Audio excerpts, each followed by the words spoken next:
Welcome to the Recruiting Spotlight, the show where we talk to recruits from all over the country. I'm your host, Ava Garza, and each week we break down the recruiting journeys of top prospects across the nation.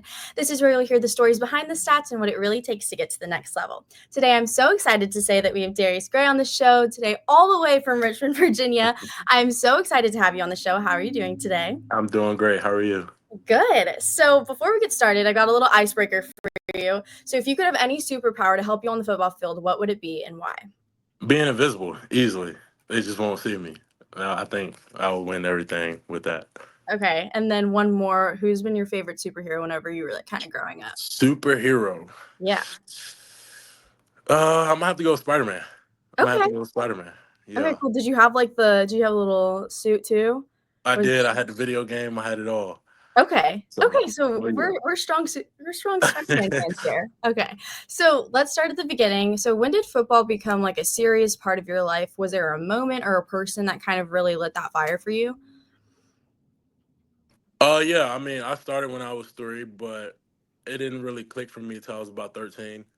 The year after COVID, actually. I took a year off right before, and I just felt that feeling that I was missing something, and I knew exactly what it was. And after that, I just started taking it really seriously, and I had great coaches around me that really showed me what it was like to be an offensive lineman. Because when you're young, they're just like, just go put your hands on somebody, and it was like boring. It's like, what is this like?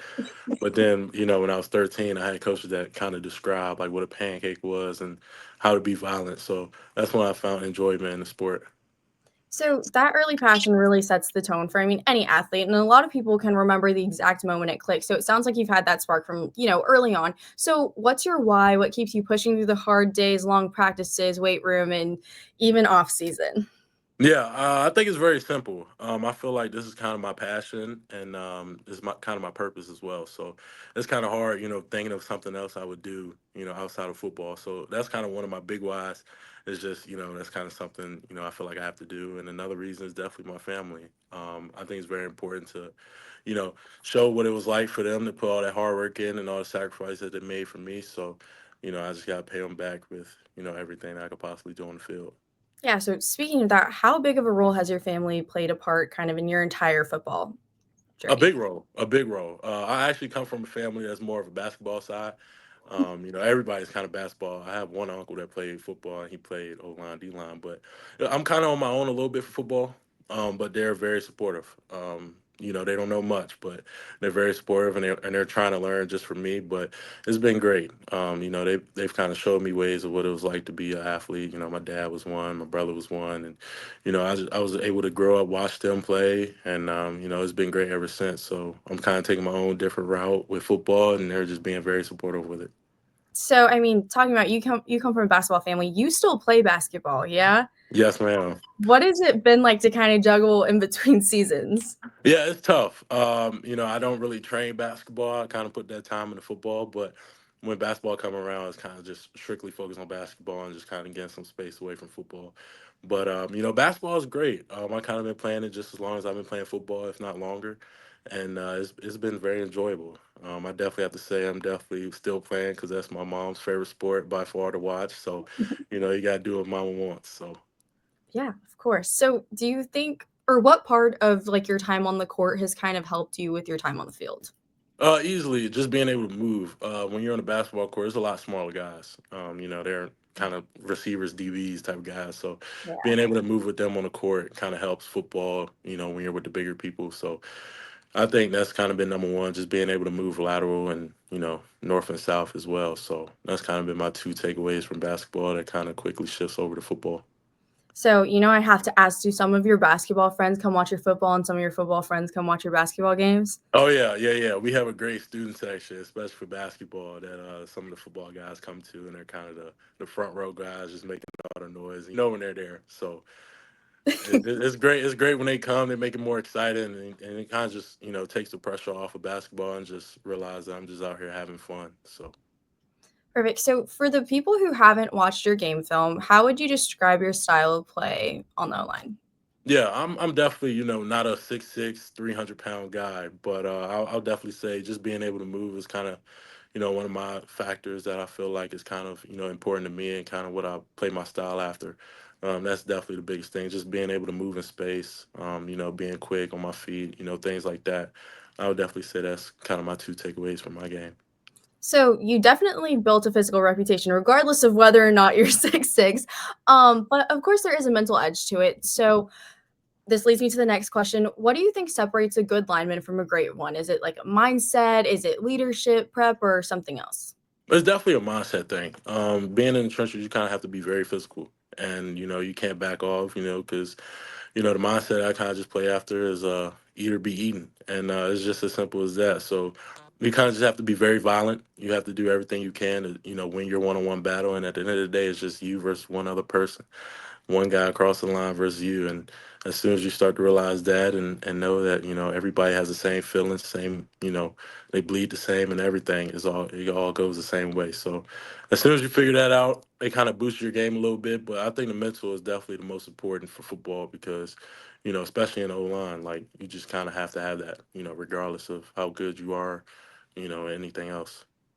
Yeah, I mean, that mindset kind of shows up everywhere from, field to the court to school. But how you prep to how you bounce back, that's kind of where versatility plays a role too. So you've played a few different positions. What have those experiences taught you about the game and where do you feel the most locked in? Yeah, definitely by far. I've been able to play defense and offense. And it helps just because, as a defensive lineman, you know what the O line wants. And then as offensive lineman, you know what the D line wants. So it kind of, gives you an edge on both. But I definitely say, my favorite position is being on the island at tackle. By far, just having the opportunity to just, like I said, kind of isolate yourself and just go against one other guy, you know, with a lot of fans watching, a fourth down, final play of the game, it gets no better than that. But I like guard as well. I like being inside as well. It's pretty fun. You have a good time just teaming up with your, teammate besides you, your center or your tackle, and just being able to move another man across the line. So, whatever it is on offensive line, I just love playing the position by far. So being able to move across the line shows a lot about how much you study the game. And fans don't always realize just how much goes into each snap. So what's something that the average fan doesn't fully understand about playing O line? Yeah, I think the biggest thing really is kind of later in the game. The first quarter, you're not really getting beaten up as much, but as soon as that late second, third quarter start to hit, you start to feel it. So I would definitely say, that's the biggest thing of, pushing through pain. And, you never is 100%. That's kind of what my trainer says all the time. You're never going to play online at 100%. So that's kind of the biggest thing. You're always, never healthy is the way I would say it. And that's kind of the biggest thing. And, you know, that's kind of the toughest part about being off the line. You're never really able to fully do everything you want to do. I mean, we talk about being really, really tough on the line.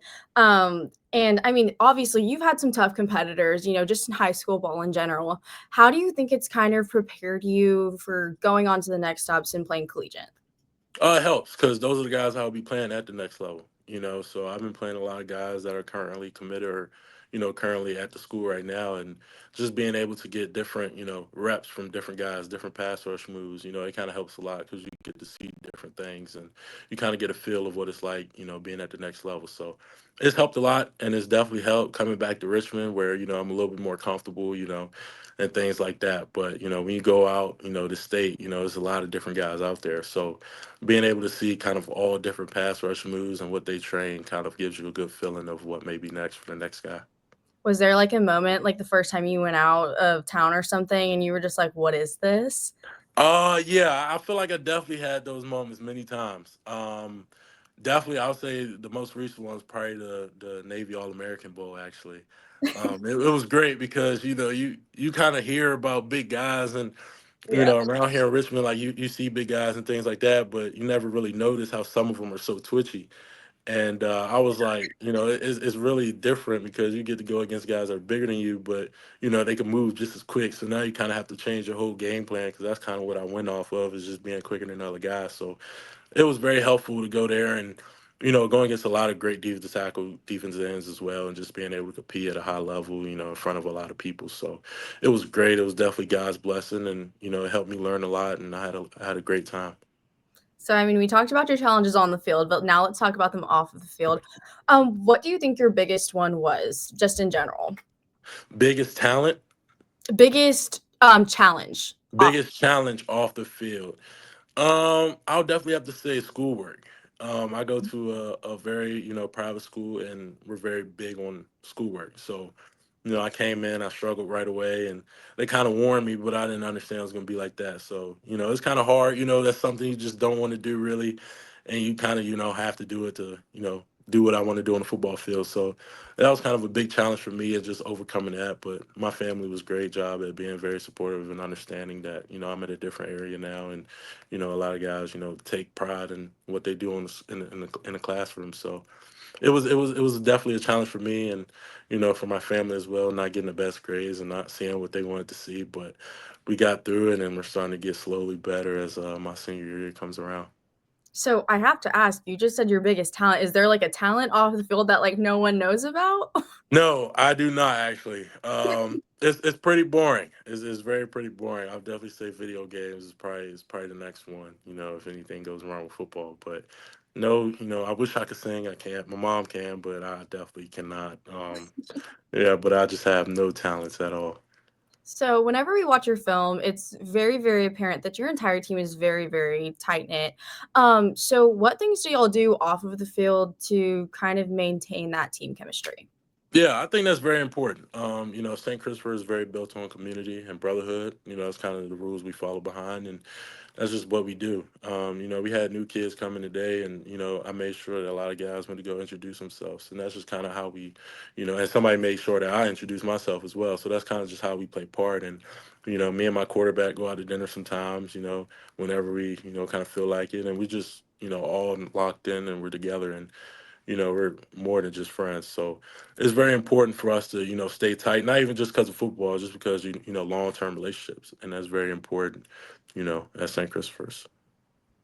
Perfect. So you've had a lot of eyes on you this recruiting cycle. So what's that process been like for you personally? It's been great, honestly. It's kind of helped me mature a little bit faster than, I was expecting, as I was recruited, pretty early, which was definitely God's blessing. But, I don't regret it one bit, because I knew, God was, letting me have that because he knew I could handle it. So, when you have a God bless like that, everyone take it for granted, because what he gives, he can always take. So it was very important for me. And, it was definitely challenging at times, being 14, just turned 14, 15 years old, being recruited for something that's in 5 years. And you just don't want to take that risk of losing anything or just getting complacent. So it kind of made me, work harder, definitely by far. It just made me want it more, because, you never want to be kind of that guy, that just gets off from eighth grade and that's the last one. So that was, my biggest fear by far. And, that kept me pushing. So a lot of guys, dream of that attention, but not everyone handles it. Well, I mean, it can be really, really like it can be a lot. So with all of those offers and rankings, what are you looking for in a college program, not just football wise, but in terms of culture, academics, and development? Yeah, so coming to St. Chris, that was definitely one of my biggest, happiest things I've done, and definitely wasn't my decision, but I didn't see it then. It was my mom's, and she understood. But I wasn't on par. I was like, okay, that's kind of cheesy, corny, and I don't really want that. But it kind of changed my perspective on what I wanted in a college. The same thing that happens at St. Chris, the same thing I want the next level, and that's having long term relationships. You don't want to just be with somebody for 4 years. You want to make it 40. And I think that's kind of been something that's became very important to me. And, like I said, St. Christopher's really helped with that, because I didn't understand it at first. So that's probably, a big thing for me. And, just, a community that supports each other. And you don't, want to just be someone. You want to be, family. And that's kind of something that I'm looking for at the next level outside of football. So we talk about how you kind of realized early on, 14, 15, you're like, hey, this isn't just playing a game anymore. So when did you kind of start getting that attention? You're like, whoa, this is not just eighth grade, ninth grade football. Yeah, I started getting that attention. It was in May of my eighth grade year, so I was slowly heading into my freshman year, and that's kind of when I realized, and I was like, wow. But it didn't really sit with me as well, and I mean, sit with me as long, and that's kind of what I wanted to do, is just to not always think about it, and once it was one, you wanted two, and it just kept working out that way. So that was kind of a way to keep me working hard, and that was something, was like, oh yeah, this is real football now. Like, you're really getting into it, so just keep going. Yeah, I mean, you got like we said, everything started happening really, really fast early on. So how did you kind of stay focused on your growth and goals without getting caught up in the hype? Because it feels like every time we look at your social media, a new news page has already posted about you. Yeah, that's definitely one thing. Like I said, slightly earlier, is not letting it sit with you for so long. You kind of get the news, you kind of celebrate for 5-10 minutes, and then it's on to the next one. Now you're looking for the next goal. So that's kind of what I try and live by because you can never stop. Because as soon as you get complacent, somebody's gonna pass you up, and that's what you don't want. So, you enjoy it for a little bit, 5-10 minutes. Tell mom, tell dad, tell brother, whatever it may be, and then you just forget about it and not think about it anymore. So that's kind of, my goal with everything and all the success and accomplishments, and just forget about them real quick and make another one. So, as far as recruitment, I mean, you got a lot of amazing offers, and we just narrowed it down to top 5, yeah? Yes, ma'am. Which I'm sure is really, really exciting. Yeah. So for the people watching who don't get to go on these college visits, can you kind of pick one and walk us through a day in the life? Yeah, since you're from LSU, I'll actually say LSU. So it's two different. Do you want unofficials or officials? We'll go with both. We'll do Okay, unofficial and perfect. then official. Okay, perfect. So unofficial, you're usually there for a practice, and it's all day. I mean, it's literally all day. You're there from sometimes 7 a.m. to very 6 p.m. But you're there in the morning. You get some breakfast or whatever it may be. Um, you start hanging around coaches and players a little bit. You go watch practice. Then you have a bunch of meetings about the school and what they do and things like that. And then you go meet with all different type of coaches in their office. And then after that, I mean, it always changed for each school. But I know for LSU, we went on a tour because it was my first time down there. We went on a tour, and then we ended up going around to see the dorms, everything where people sleep and stuff like that. And we just got to see the full campus. And by then it's about 4:30, 5 o'clock. And then, when you say bye, it takes another hour to really get out of there. So Yeah. you end off at about 6. But official visits is definitely by far way different. It's I want to say 72 hours once they pick you up. They'll fly you out, whatever it may be, and then you're up from 6 a.m. every day to about 8 p.m. and it's much longer, but you get to be around the players more. You go to players after dinner and just hang out with them a little bit, and then during the day you kind of sit in a lot of more meetings. You take a photo shoot on one of the days that they pick, and you sit with the head coach and all the other coaches, just like unofficial, but it just kind of doubles everything for official. And you kind of just have a good time and just enjoy yourself and kind of just get a feeling of what it's like being on campus and being a part of the school.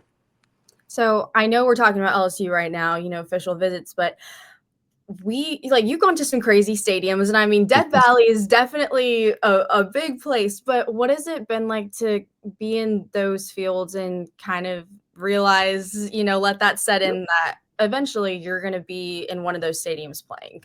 Oh yeah, it's definitely nerve wracking. I'll say that for sure. But I'll say the biggest thing is kind of like wow, like you kind of watch these stadiums when you were 10, 11 years old, and now you're just in the middle by yourself with it. And I'll say that's kind of the biggest thing when I see it is just like this is just crazy. Like, and the stadiums are always huge, and they always got their little touch to it. But at the end of the day, it's just a big stadium with a lot of people and a perfect football field. So it's just, it's very nerve wracking to think about it, me being there in the next year and then it'll really be filled up, but it will definitely be a dream come true. I mean, we talk about how there's something a little bit different about each school. So what have been like? Has there been any of those like little things that kind of make a school stand out? Oh, yeah, definitely two biggest ones. LSU with the Death Valley symbol on top, and then got a little bit more room up there. And then Ohio State is kind of like a shoe, a little bit. So it's kind of a different little texture to it. But I'll say those two are definitely the biggest standouts when it comes to stadiums. So we talked about your family playing a really, really big role in, just your football journey in general, but I'm sure navigating the recruitment process is not something that you can do by yourself. Yeah. And y'all are a basketball family, like you Yeah. said. So how has it been navigating, the whole recruitment process with your family? Yeah, it's definitely been, we've been kind of, keeping the conversations, small just because, you don't want to take up quality family time. But it's been a little tough just because, nobody has ever really went through this, process. So it's kind of all of our first times, really. And we just been praying on it, and letting God handle all of it, and not being stressed, because we put all of our trust in the Lord. But it's definitely been different for us. It kind of took things, we kind of built off, family first. So that's kind of what's the first thing for us. And you got a degree in there as well. So sports management, sports media is what I want to do. And then player development is probably the third one. I'm gonna be away from my family, so having somebody that kind of step in a little bit more like family, which kind of comes back to the family atmosphere, is important, but also help me on the football field. So that's kind of been the three, non-negotiables that we all agreed on as a family, starting off with me. So my family has done a great job of letting me lead the pack, and doing what I want to do. But you know, as older, people as well, they're letting me see down the line a little bit as well. So it kind of helps. So, what excites you the most about the college football experience? Is it development, the competition, game days? Like, what's your thing? So you said game days. It might definitely have to be game days. I could just imagine, a school like, Alabama against Georgia, and that game before, and we were at the Ohio State, versus Michigan game, and we were in the locker room pregame, and we could just imagine what it was like, the nerves, and the adrenaline and everything. So that's kind of definitely what I'm looking most forward to. But by far, just being a college athlete, student athletes, and that's kind of it's going to be a fun step, and it's going to be different. I'll be alone and everything, so I'll be able to find my identity a little bit better. So I know we talked about how, or you kind of mentioned about, sports media kind of being your thing afterwards. And I'm sure right now you're kind of fully locked into, what's in front of you with the whole football thing. But I know that you do get to do a couple of interviews, every once in a while. So how has it been to kind of see the other side of things and what your future could look like after if, football isn't your thing? It's been great, because that's kind of something, like I want to do, like something exactly what you're doing, or maybe even broadcasting. So one of those two. But it's been great. It's just been helping me, get a little practice in a little bit before I kind of really get started when I get to college. So it's been good, and it's been great to meet a lot of great people like yourself and others. So it's been great. So just step outside of the game, just for a second. If a younger kid came up and kind of asked you what it takes to be where you are right now, what advice would you give them? Definitely by far hard work. That's kind of one of the non-negotiables is doing everything you can, because not everybody has God-given physical traits. I've been blessed to have long arms, but some people don't, and that's kind of just something that kind of stands out, is hard work always beats anybody with physical traits, and that's kind of the number one rule. And another one would just be just be yourself. Don't let football become your identity, or at least, not always talking about, what you have done or your accomplishments. Just, stay level headed, and just stay humble, and just keep working. And you don't have to always tell somebody what you're doing, and just do it. So what's something that people might be surprised to learn about you off the field? Off the field. Mhm. Uh, No, crazy question. I know, crazy, Football a crazy. lot. Yeah, I know. Outside of football, let's see. Off the field, I'll say that it's very important, for somebody to feel welcome when they're new. For me, I think that's kind of one of the biggest things. Like, I know what it's like to be, kind of new kid or something like that. But first time meeting is very important. Treat them like you knew them for years, even if you don't. And that would be my number one. For me, off the field, like personality wise, and I really care about people a lot as well. So it's great to kind of get to know people, and I have a fun time doing that, because everybody's different, and I like to see different sides of people, and get to kind of explore the world a little bit, and see all different type of personalities and things like that. So, last question before we let you go. Would you say that you're a superstitious person? And if so, what kind of happens pre-game that stays the same? Superstitious is like down to the basics, right? Mhm. Stay the same. I'll say uh I'll say my meal and my prayer is definitely always kind of the same. I always get two quesadillas from Wawa. That's definitely a go-to before every game, and then I always say my prayer as well before I go out. But those two are definitely the same. I'm kind of superstitious when it comes to what I wear. I don't like to switch it too much, but I end up doing it anyways, just because I don't want to be boring. But I kind of like to stick to the same kind of band type of type of deal, staying loose, staying free. But those three are kind of the main three things that's kind of a go-to. Perfect. So, is there anything that you want to plug and promote before we wrap it up? Yeah, my Instagram is Darius Gray with two Y's. Perfect. So that's a wrap on the episode of the Recruiting Spotlight on Voice of College Football. Big shout out to our guest Darius. I don't know about y'all, but I'm going to be following this recruitment very, very closely. And of course, thanks to y'all for tuning in and riding with us. If you haven't already, go hit that follow button on Instagram. You can find the show at Voice of College Football. And to keep up with all of my sideline shenanigans, go ahead and follow my Instagram over at Have a Great Day. Don't forget to rate, subscribe, and share this episode with your sports crew. Stay locked in, stay hungry, and I'll see you next time. Same time, same place on the Recruitment Show.